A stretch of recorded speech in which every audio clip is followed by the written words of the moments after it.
Handball rolling is a great way to stimulate the muscles in the hand and get some blood flow in. This is how you do it. You're going to go ahead and just get a squishy ball like this. You could also use a tennis ball. This is a dog toy that I found at the pet store. And what you do is you're just going to start at the fatty part right here where your thumb is. And you're going to go counterclockwise and just try to keep the ball in this general area. We're trying to stimulate this muscle here, which is responsible for this.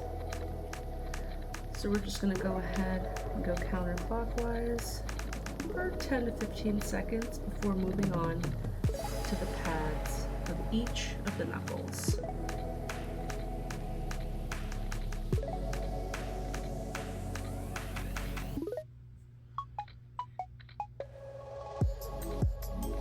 When you get to the pinky, you might have to supinate your hand a little bit.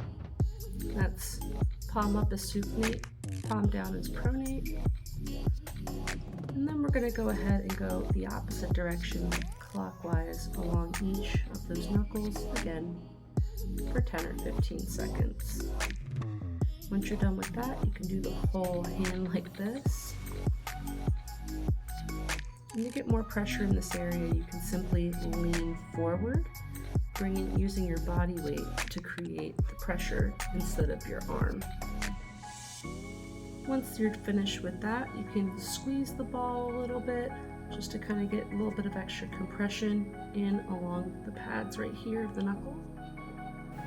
Thank you so much for joining. This has been Ashley from Tranquil Therapy, and I hope that this helps.